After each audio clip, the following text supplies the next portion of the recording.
También debes saber esto, que en los postreros días vendrán tiempos, ¿cómo? Vendrán tiempos peligrosos. Hasta ahí vamos a dejar la escritura, le ruego que ocupe su lugar. Muchas gracias. Aleluya. El apóstol habla a su discípulo más aventajado, que se llama Timoteo, porque quiere que la obra que Dios está desarrollando por medio del ministerio del discípulo llamado Timoteo no tenga sorpresas. El enemigo no lo ataque sin que el discípulo sepa por dónde va a venir el ataque, y le advierte y le dice que para los últimos tiempos va a ser el ambiente espiritual muy peligroso. Y por la mañana veíamos algo de ese peligro. ¿Cómo es que el enemigo mezcla media verdad con media mentira y le ha dado un resultado fenomenal, hermano? Mantiene a muchos en las iglesias engañados, aún cuando se les hable con la Biblia, aún cuando se pretenda llevar un crecimiento y edificación espiritual, cuando no se interpreta correctamente la escritura, el diablo tiene la habilidad para mezclar media verdad y media mentira. Pero el apóstol le advierte a su discípulo y le dice, Timoteo, también, o sea, le dice, tú sabes muchas cosas, has aprendido bastante. De mis discípulos eres el más aventajado, pero te recuerdo esto que no sabes. También debes de agregar también esto, Timoteo, que en los últimos días vendrán tiempos peligrosos. Y comienza a desarrollar una serie de cualidades de los seres humanos que van a estar viviendo o habitando la tierra por causa del ambiente espiritual que se está desarrollando con mucho riesgo y con mucho peligro. Y quiero decirle que nosotros ya estamos viviendo tiempos peligrosos. ¿Por qué le digo que estamos viviendo tiempos peligrosos? Bueno, solamente hay que voltear a ver a nuestro alrededor lo que está sucediendo. En algunos lugares ya está prohibido hablar de Jesucristo. Quien lo haga abiertamente, a la cárcel va a parar. En algunos lugares ya se está obligando en las iglesias a casar hombre con hombre y mujer con mujer. Tiempos peligrosos. En muchos lugares hay guerra y en otros hay amenazas de guerra. Y como veíamos por la mañana, en cualquier guerra lo primero que muere es la verdad. Y Cristo dijo en Mateo 24, mirad que nadie os engañe. ¿Por qué? Porque en las iglesias y por las redes están ingresando falsas profecías y falsos maestros. Se levantan de pronto personajes porque tienen la posibilidad de tener una página en alguna red y suben su criterio diciendo, el Señor me ha dicho que el predicador fulano de tal se va a morir. Y eso es una mentira, Dios no les dijo nada. Y que el pastor fulano de tal debe de corregir tal cosa, y que el mengano de tal y el perengano está en adulterio, y eso es mentira, solamente están enojados con él. Solo porque tienen la posibilidad de subir su criterio a las redes se han convertido exactamente en lo que son, redes. Y la palabra del Señor dice que los que creen en el Señor tienen una bendición de escapar de las redes del cazador. Y usted y yo, hermano, y usted que nos mira allá en su casita o donde nos esté observando, tiene la posibilidad de escapar de las redes del cazador, porque las está tendiendo y muchos están cayendo en ellas. Pero Dios es más poderoso, porque Él es nuestro ayudador. Él prometió y está cumpliendo que nos iba a guiar a toda verdad y a toda justicia. Y aunque en el mundo lo primero que muera sea la verdad, lo primero que sea atacado sea la verdad, en la Escritura tenemos una verdad. En la iglesia obedecemos a una verdad y esa verdad se llama Jesucristo. Él es la única verdad y la vida eterna. Y en base a la palabra, a la doctrina y a la enseñanza de Jesucristo, es que nosotros estamos siendo advertidos de los tiempos que estamos viviendo. Tiempos difíciles, dice la Escritura, tiempos peligrosos. Y mire que cuando yo miro otras versiones de la Biblia, en alguna de esas versiones aparece la palabra que estamos viviendo tiempos difíciles. Dice la Escritura, Timoteo, estamos viviendo tiempos difíciles. Y comienza a dar las cualidades igual que en esta versión Reina Valera. Pero lo que me llama la atención es que habla acerca de tiempos difíciles. Y ahora, yo no sé cómo usted vea esto, porque alguien dijo por ahí en el mundo, en este mundo traidor, nada es verdad y nada es mentira. Todo depende con el cristal con que se mira. Y yo digo, eso es una mentira. Porque no depende de nuestro criterio, depende de la palabra de Dios. Cómo es que las cosas se observan, se desarrollan y se están llevando a cabo. Y en base a cómo se están desarrollando, comparándolo con la palabra de Dios, nosotros decimos, se está cumpliendo la palabra de Dios. Algo tenemos que hacer en nuestras vidas para afirmarnos porque Cristo viene. Y entonces yo entiendo que la Biblia es como dice que es. El apóstol Pedro dijo estas palabras: tenemos la palabra profética más segura, a la cual haríamos bien en prestar atención como una antorcha que alumbra en medio de la oscuridad.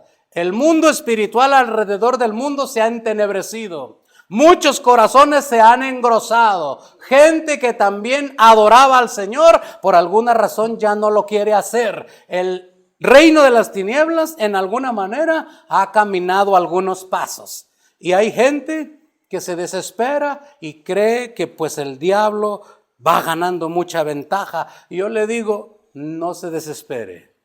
Lo único que está haciendo el enemigo es cumplir la palabra de Dios, porque no llegará más allá de lo que está escrito. Y está escrito que la iglesia es vencedora. Está escrito que sus hijos son vencedores. Está escrito que el reino de los cielos es para los que pueden tener su nombre escrito en el libro de la vida. Y si usted se bautizó en el nombre de Jesús, el reino es suyo, la salvación es suya. Y aunque el enemigo se levante con mentiras diciéndole que usted no va para allá, el reino de los cielos ya le pertenece. Dios, nuestro Señor Jesucristo, lo conquistó para usted.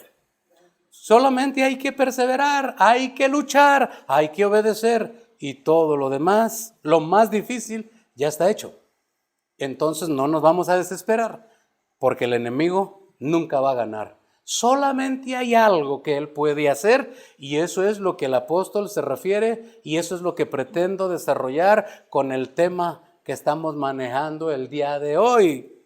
Lo que hay que saber para los últimos días, porque eso sí lo necesitamos saber, hermano.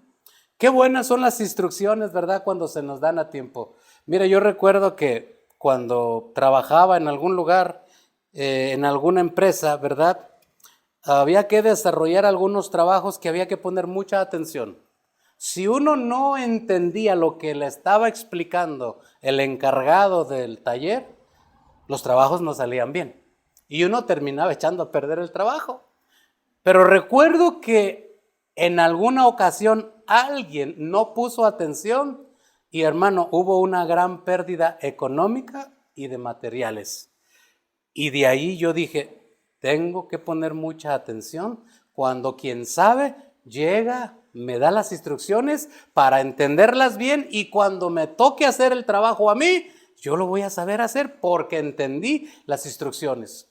Y eso es precisamente lo que el apóstol trata de hacer con su discípulo más aventajado. Él ya sabía mucho, Timoteo sabía mucho, pero algo sabía el apóstol que necesitaba tener bien presente. Y le dice, los últimos días van a ser más difíciles de lo que tú has vivido, Timoteo. Los últimos días van a ser más engañosos de los que tú has vivido, Timoteo. Y necesitas saber esto sí o sí. ¿Qué necesito saber? Y aquí es donde aparece el secreto que Dios quiere revelarnos.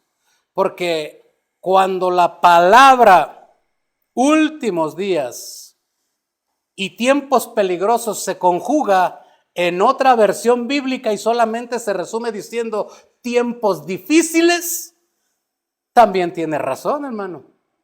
Porque hoy estamos viviendo tiempos difíciles. ¿Verdad que sí? Nos enteramos de pronto que ya en alguna denominación ya pusieron como pastora a una mujer que tiene distinto criterio a usted y a mí. A un varón que tiene distinto criterio a usted y a mí y es su pastor. ¿Usted sabe a lo que me refiero? Y que ya no es posible hablarlo con tanta libertad porque en las redes a uno lo privan de subir esos videos. Eso ya es posible. Ya no podemos hablar tan abiertamente sobre esos problemas, pero estamos viviendo tiempos difíciles.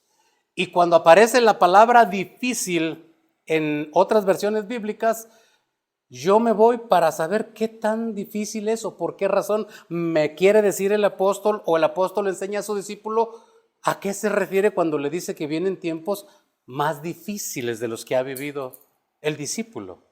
Y encuentro que la traducción en la concordancia Strong para la palabra difícil es aquella que en el griego, hermano, se pronuncia de varias formas. Una de ellas es chalepos, del griego que significa tiempos duros, tiempos feroces.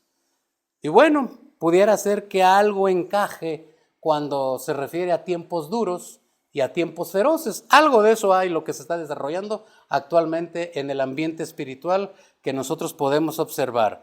Pero hay otra acepción que se pronuncia algo semejante y es la acepción de la concordancia Strong que se pronuncia del griego chalao, que esto significa en el griego algo que reduce las fuerzas. Y parece ser que en las enseñanzas de la hermenéutica y de la homilética, esta es como una llave que encaja mejor en esta interpretación, como si fuera una chapa para abrir la interpretación que Dios nos quiere dar a las otras, porque tiempos feroces sí se están viviendo. Algunos han sido muertos por causa del evangelio y también tiempos duros también encaja. Pero hermano, le voy a presentar esta interpretación para ver qué opina usted, porque los tiempos difíciles que habla el apóstol Pablo pudieran ser también esto que se interpreta del griego chalao, que significa algo que reduce las fuerzas. Y en el ambiente espiritual, yo no sé cómo usted haya observado el ambiente espiritual en medio, no solo de la iglesia donde usted y yo nos congregamos, sino en todo alrededor del ambiente cristiano. Yo no sé cómo haya observado usted el ambiente, pero a mí me parece que hay cierta frialdad, que hay cierta reducción de fuerzas, que lo que antes podían hacer las iglesias, ahora les cuesta más trabajo, ahora otras ya ni lo hacen. Y no me refiero a la que nos estamos congregando usted y yo, me refiero alrededor de todo el cristianismo. Yo me he estado enterando de iglesias donde antes hacían algunas actividades espirituales y hoy por alguna razón ya no las desarrollan. Antes se tenía la escuela bíblica, muchas iglesias ya no la tienen. Antes se tenían veladas de oración, muchas iglesias ya no las hacen. Antes se hacían retiros espirituales, hoy ya no se hacen. A mí me parece que la iglesia está sufriendo un ataque en el medio espiritual para restarle las fuerzas en su capacidad espiritual. Como cuando a usted y a mí, ¿verdad? Nos sucede que en lo físico, por alguna razón tal vez nos esté sucediendo también. que nos descuidamos nuestra alimentación por alguna razón, no consumimos lo que nos nutre y terminamos comiendo solamente para quitarnos el hambre. Y no nos nutrimos bien el cuerpo por consecuencia comienza a tener deficiencias, se siente agotado. Nos levantamos por las mañanas sin ganas de hacer nada. ¿Verdad que así nos sucede? Días hay que nosotros no nos queremos levantar de la cama porque nuestro cuerpo no quiere levantarse, está débil, no siente deseos de hacer nada, solamente quiere descansar. Y nuestro cuerpo también, ¿verdad?, sufre el agotamiento. Pero este agotamiento también se maneja en el ámbito espiritual. El enemigo sabe que si logra agotarnos espiritualmente, va a frenar la obra de la iglesia y va a frenar el fruto que Dios pide para gloria de Dios y su venida. Porque usted conoce la parábola de los talentos, ¿verdad que sí? Paz de Cristo. ¿Sí conoce la parábola de los talentos? ¿Verdad que allí hay varios que se les entrega algo, algunos más, y luego se va reduciendo la entrega, hasta que solamente queda alguien que se le entrega una sola entrega? Y de pronto él siente que eso pues no lo puede ni realizar porque tiene un concepto distinto de Dios y dice, mejor lo escondo. Pero en esa parábola el Señor nos enseña que hay que darle cuentas a Dios de frutos que Él nos permite desarrollar para su obra. Y cuando nosotros somos debilitados, en lugar de ser fortalecidos, el diablo nos evita que logremos alcanzar lo que Dios sabe que nosotros podemos alcanzar. Mire, yo recuerdo que hace algunos años, como, no sé si sería 30 años, ¿verdad?, que estuve por ahí practicando box. Y bueno, todo aquel que en alguna manera ha practicado el box sabe que no es un ejercicio o una rutina muy sencilla, es una rutina agotadora. Para ese tiempo yo tenía un trabajo también agotador y combinaba las dos cosas. El trabajo agotador y saliendo de ahí me iba al gimnasio. Hermano, ya en la noche terminaba que no quería saber nada. Y al día siguiente peor, no me quería ni levantar. Porque estaba exagerando con el esfuerzo. Pero entonces entendí que bueno, o hacía la una cosa o hacía la otra, ¿verdad? Y en el ámbito espiritual nosotros también podríamos caer en un exceso de esfuerzos, de desarrollos, de involucramiento en la obra de Dios que no es muy saludable. Yo he tenido en algunas ocasiones que decirle a algún hermano o alguna hermana, mire hermano, a usted no le conviene involucrarse en este ministerio, en este desarrollo, porque usted tiene que combinar su hogar, su trabajo y la iglesia. Va a acabar muy agotado mentalmente y físicamente y después no va a querer hacer nada. Y bueno, eso es probable que suceda porque tenemos una limitación. Pero cuando Dios sabe que nosotros tenemos una capacidad y la vamos desarrollando y por alguna razón va caminando, a el enemigo le preocupa. Porque al enemigo sabe que nosotros fuimos llamados para eso que estamos desarrollando y Dios va haciendo que nos salga bien. Y cuando nos va saliendo bien, al enemigo le preocupa porque sabe que le va a hacer daño en el reino de las tinieblas y va a repercutir en el convencimiento de algunas almas y van a ser salvas. Y entonces el enemigo comienza a tratar de hacer un esfuerzo para debilitarnos.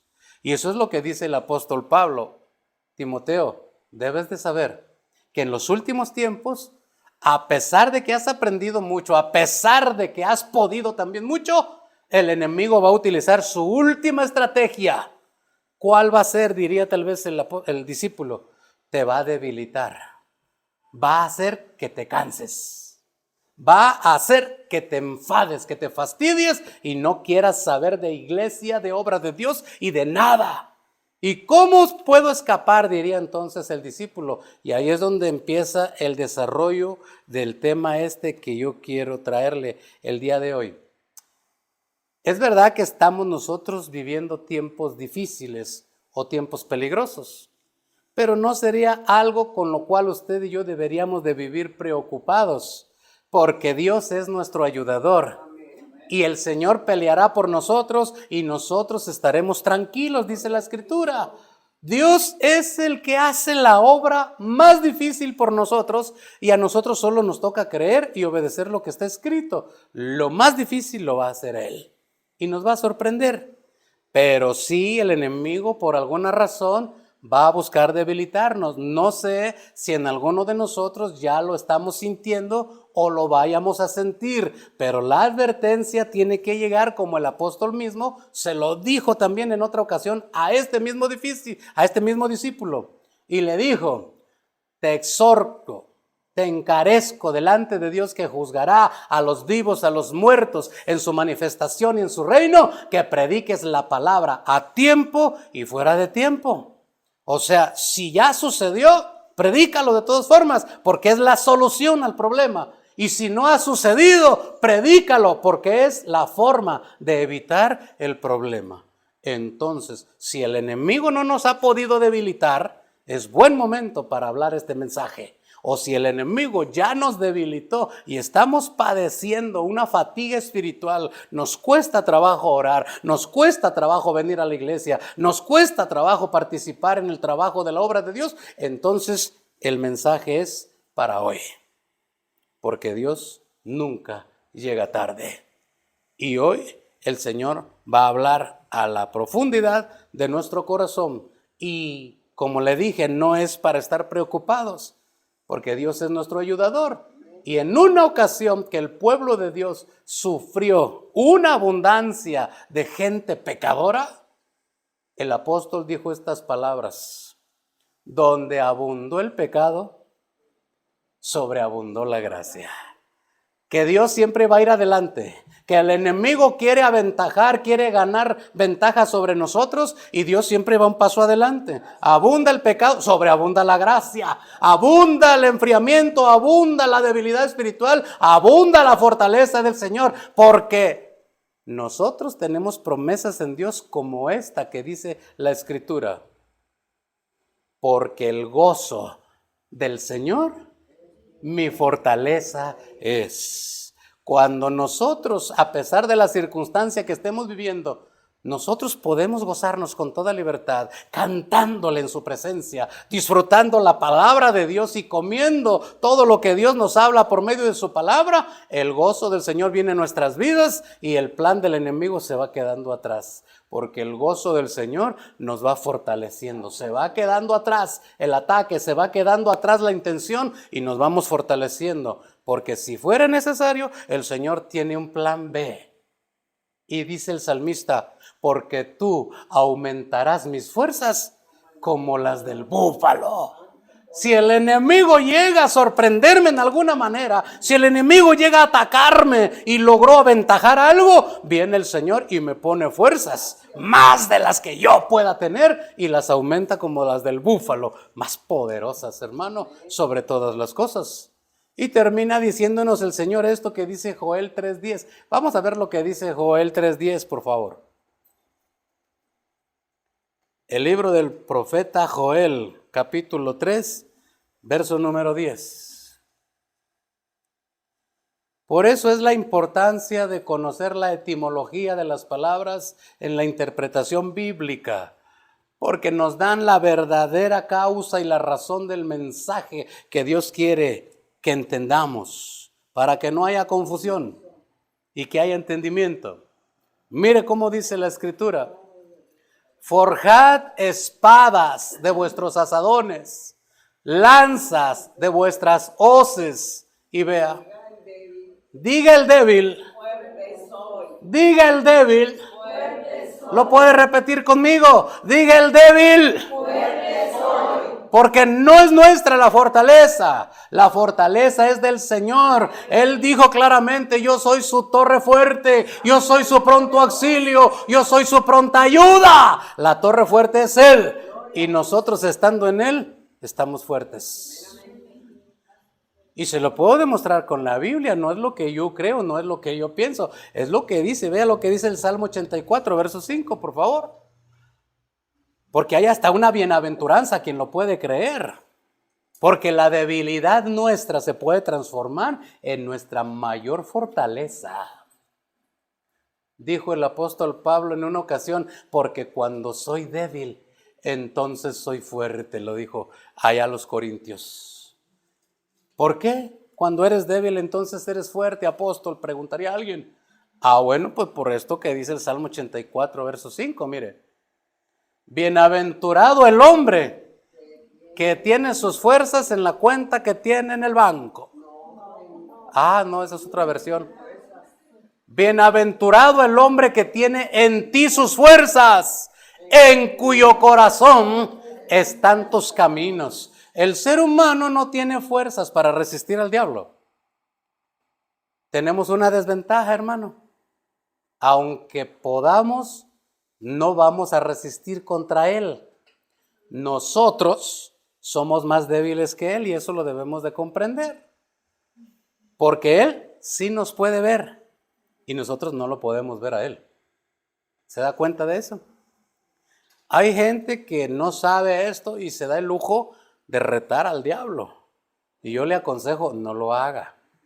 Porque él tiene poder delegado de parte de Dios y es más fuerte que nosotros. Pero la Escritura dice de nosotros que él llamó a lo débil del mundo para avergonzar a los fuertes. Con la ayuda de Dios, cualquier enemigo espiritual, por muy fuerte que sea o se sienta, que venga contra nosotros, con nuestro Dios, va a ser derrotado y va a ser humillado, porque eso es lo que dice Colosenses, que él triunfó sobre principados, sobre potestades y los exhibió públicamente, triunfando sobre ellos en la cruz. Y a todos los que creemos en Cristo tenemos la misma promesa. No van a salir corriendo porque usted conoce la Biblia. No van a salir corriendo porque venimos todos los días al culto. No, van a salir corriendo porque el Espíritu Santo está dentro de nosotros. Y cuando estén ellos expuestos a la presencia del Espíritu Santo, van a salir corriendo porque no van a hallar lugar para esconderse. Porque es Dios por nosotros. Y si Dios es por nosotros, ¿quién estará contra nosotros? Por eso le digo que la etimología es importante, porque cuando no se entiende, se malinterpretan las palabras. Mire, le voy a dar un ejemplo de una mala interpretación que anda por ahí por muchos lugares. Cuando nosotros encontramos en los evangelios el caso donde Judas traiciona a nuestro Señor Jesús, usted sabe, ¿verdad?, que en la historia se nos habla acerca de que Judas, para que pudieran identificar a nuestro Señor, Judas iba a acercarse y le iba a dar un beso en la mejilla y con eso iban a identificar que él era.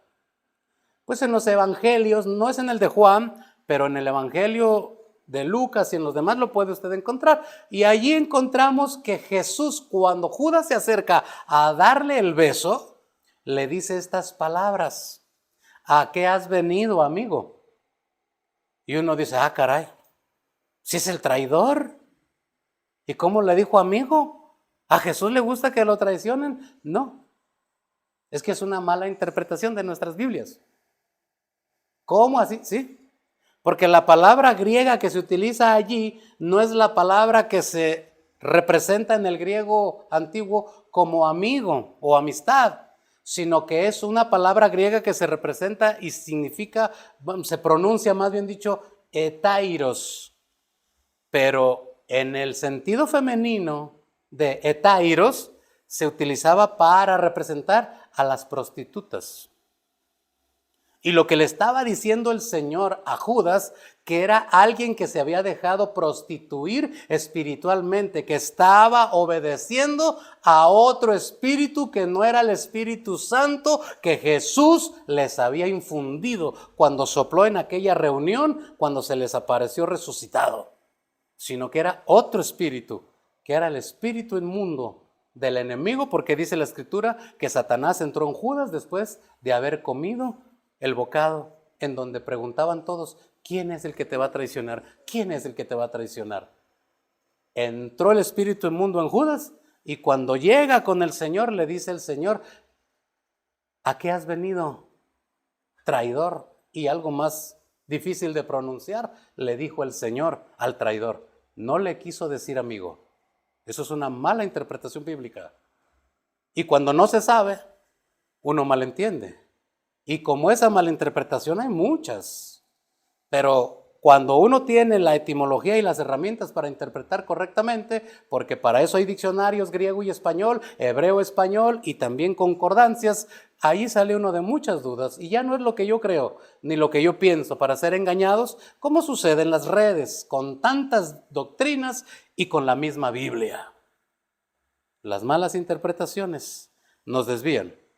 Pero regresando al tema de los tiempos que estamos viviendo, tiempos difíciles, hermano, mire, esa palabrita difícil, ya vimos, es algo que quita las fuerzas. Y hay posibilidad de ver muchos ejemplos bíblicos, vamos a ver algunos solamente de a quienes les intentaron quitar las fuerzas, a uno de ellos que fracasó rotundamente. ¿Por qué? Porque Dios estaba con él. Vamos a buscar, por favor, Génesis capítulo 31, verso 6. Génesis 31, verso 6.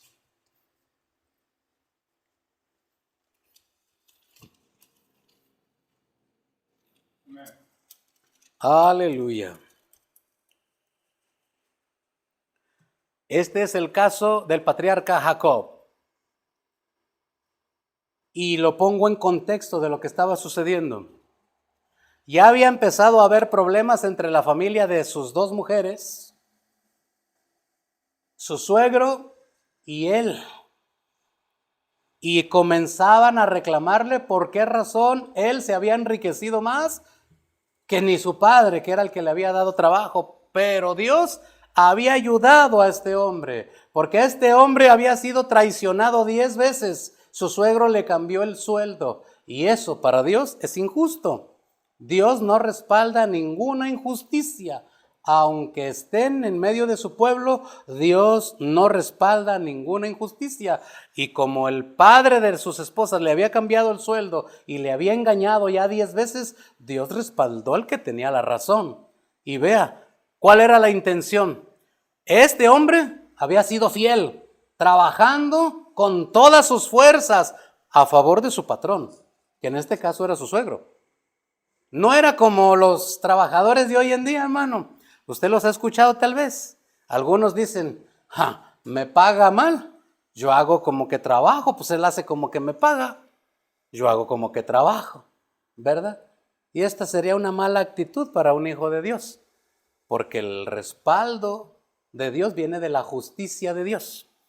Dice el Salmo 97, nubes y obscuridad alrededor de él, justicia y juicio son el cimiento de su trono. A Dios le agrada la justicia porque él va a aplicar juicio.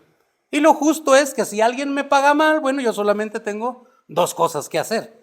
O acepto, soy fiel y Dios me prospera con las formas que él tiene para bendecirme, o le doy las gracias a la persona, le digo que no me conviene lo que me paga y busco otro trabajo, pero no puedo engañar ni al patrón ni a nadie porque eso caería en el calificativo de mentir. Y este hombre no lo hizo, este hombre trabajó con todas sus fuerzas, pero su patrón lo estaba engañando. ¿Y qué hizo Dios? Lo respaldó, lo respaldó. Al grado, hermano, que prosperó más que ni su suegro. Y fue donde empezó a ver que ya estaba más bendecido, era más rico que su suegro. Dios lo bendijo por su fidelidad, porque trabajó con todas sus fuerzas. Si se hubiera desanimado porque el suegro le cambió el sueldo, hubiera caído en el plan que el diablo tenía contra él. Porque, hermano, que le cambien el sueldo a uno una vez, dice uno, ay, se siente feo. Pero 10 veces, uno dice, no, ya me agarraron, ¿verdad? Me enojo, me molesto, no trabajo, engaño, robo, a saber qué hago, pero me salgo del orden de Dios. Este hombre 10 veces le cambiaron el sueldo, no se salió del orden de Dios, no le quitaron sus fuerzas, sus ganas de serle fiel a Dios y fue prosperado, fue bendecido. Y mire lo que el Señor opina de estas actitudes en la galería de los héroes de la fe. Hebreos 11:34, vamos a buscar, por favor.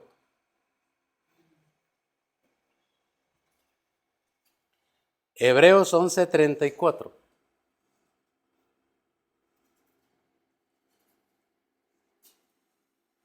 Aleluya. el enemigo a querernos debilitar y Dios da un paso al frente y nos fortalece. Hebreos 11, verso, ahí está bien, en 32 vamos a avanzarle hasta el 34. Ese es el contexto, el 32 en adelante. Mire lo que dice en el 32. ¿Y qué más digo? Porque el tiempo me faltaría, contando de Gedeón, de Barak, de Sansón, de Jefté, de David, así como de Samuel y de los profetas, que por fe, ¿por qué? Por fe, conquistaron, mire, reinos, hicieron justicia, no solamente conquistaron un sueldo, conquistaron hasta reinos, hicieron lo justo, no se desanimaron. ¿Y qué?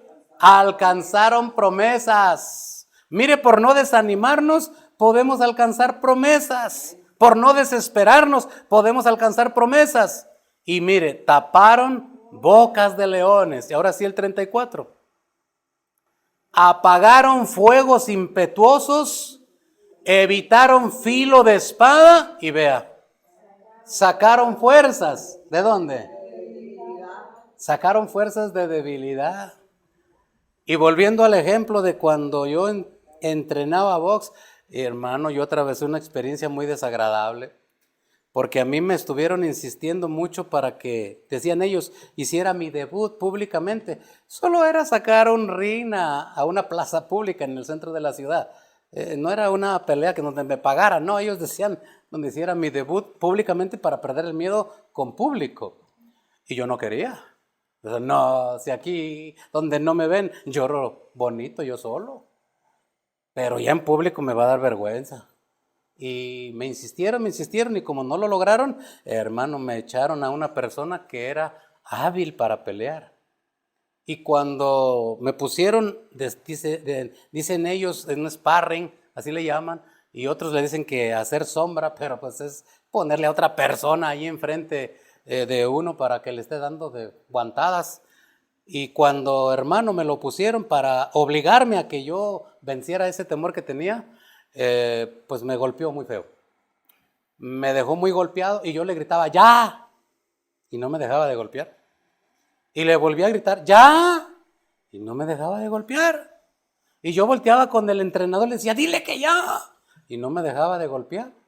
Y como no me dejaba de golpear, no sé qué sucedió, que salió el ¡fuá! Hermano, no sé de dónde vinieron fuerzas que tuve que defenderme porque no me dejaba de golpear. Y entonces cuando bajé me explicó el entrenador, me dijo, es que todos tenemos una reserva de fuerzas oculta que nunca queremos sacar, solamente en situaciones extremas es cuando sale. Y yo dejé que te golpearan a propósito porque sí las tienes, solo que tenías miedo. Y los cristianos tenemos esa reserva, pero no por nosotros, sino por Cristo que está en nosotros. Y eso te dice, aunque vengan los problemas, apagar fuegos, evitar riesgos de espada, dice que viene la fuerza, porque la debilidad es como dijo el apóstol Pablo, porque cuando soy débil, entonces soy fuerte.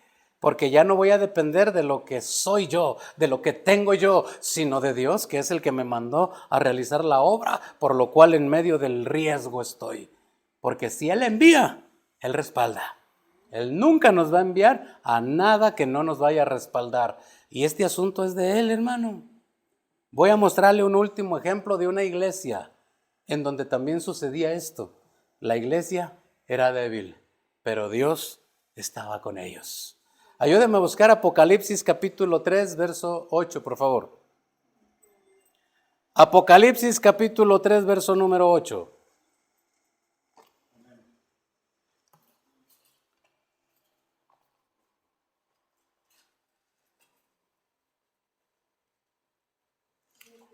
Aleluya. Esta es la opinión de Dios a uno de sus siervos para hablarle a una iglesia. La iglesia